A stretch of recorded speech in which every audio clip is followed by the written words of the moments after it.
হবে, জান্নাতে যাওয়ার মতো তার আমল হবে। আল্লাহ রাসূলের চাচা আবু তালিব, এই আবু তালিব যখন ইন্তেকাল করেন, দুনিয়া থেকে যখন চলে যাবে, আল্লাহর নবী মুহাম্মদ সাল্লাল্লাহু আলাইহি ওয়াসাল্লাম ডাক দিয়ে বলতেছেন, হে চাচা, আমি যখন বেঁচে ছিলাম কাফের মুশরিকরা আমাকে যখন মারতে এসেছিল তখন আপনি তাদেরকে মারতে দেন নাই। আমাকে না মারার জন্য সামনে এসে দাঁড়িয়েছে যে আব্দুল্লাহর সন্তান মুহাম্মদ আমার ভাতিজাকে মারা যাবে না, মারতে পারবে না, যদি মারতে হয় আগে আমাকে মারো, তারপরে মুহাম্মদকে মারো। এইভাবে বাধা দিয়েছেন। যখনই কোনো বিপদ বা মুসিবত হয়েছে তখনই আমার চাচা এসে সামনে দাঁড়িয়ে গিয়েছে, আমার বিপদ হতে দেয় নাই, আমার বিপদের সামনে আমার সামনে দাঁড়িয়ে গিয়েছে, আমার প্রত্যেকটা ভালো কাজের জন্য ভালো কাজের সামনে এসে দাঁড়িয়েছে। আজকে চাচা আপনি ইন্তেকাল করছেন, চলে যাচ্ছেন, এখন ঈমান আনেন নাই, এখনো ঈমান আপনি আনতে পারেন নাই। মৃত্যুর পূর্বে আপনার মৃত্যু কখন নাসানি হয়ে যায় আমার আল্লাহই ভালো জানে।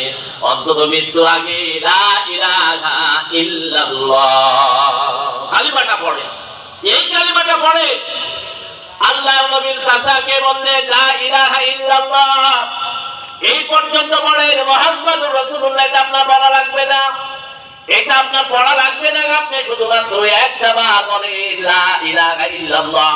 নেই কোনো মাবুদ, নেই কোনো রব, নেই কোনো আইনদাতা, নেই কোনো বিধানদাতা, নেই কোনো রিজিকদাতা, একমাত্র আল্লাহ রাব্বুল আলামিন ছাড়া আর কেউ নেই, একমাত্র আল্লাহ সব কিছুর মালিক। এইটা স্বীকার করে নেন।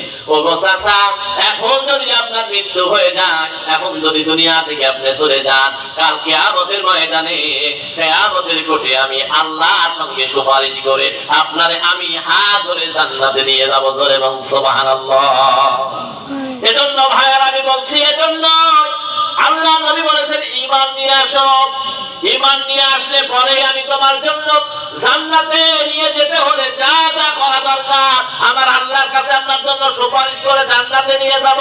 জোরে বল সুবহানাল্লাহ। তাহলে ঈমান কত বড় দামি জিনিস। লিল্লাহি তাকবীর, লিল্লাহি তাকবীর। আল কোরআনের আদব, আল হাদিসের আদব।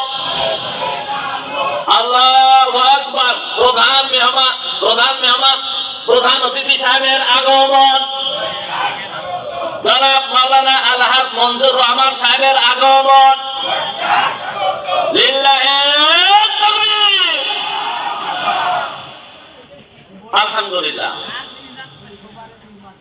আমরা শুনছিলাম যে ঈমান তুমিনুনা বিল্লাহ, আল্লাহর প্রতি ঈমান নিয়ে আসা। ঈমান নিয়ে আসলে কি কি লাভ এটা আমরা জানছি, যে ঈমান নিয়ে আসলে পরে আমাদের জন্য কতটা সহজ হবে, আমরা কতটা ইসলামের জন্য আগায় যাব, আমরা এটা কিন্তু শুনছিলাম। তো আমরা তুমিনুনা বিল্লাহি ওয়া রাসূলিহি, এক নম্বর হলো আল্লাহর প্রতি ঈমান।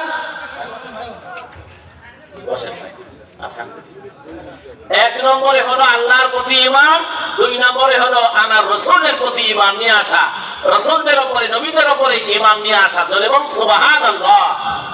তাহলে ঈমানের উপরে আম্মা জান খাদিজাতুল কুবরা রাদিয়াল্লাহু তাআলা আনহা, তিনি যে ঈমান এনেছিলেন, যদিও তার জীবদ্দশায় নামাজের আয়াত নাযিল হয়নি, রোজার আয়াত নাযিল হয় নাই, হজের আয়াত নাযিল হয় নাই, অথচ নামাজ রোজা হজ না করেও আল্লাহর সালাম এবং আল্লাহর জান্নাতে যাওয়ার সুসংবাদ পেয়েছেন। ধরে বলেন আল্লাহু আকবার। এজন্যই বিশ্ব নবীজি আমার জানালেন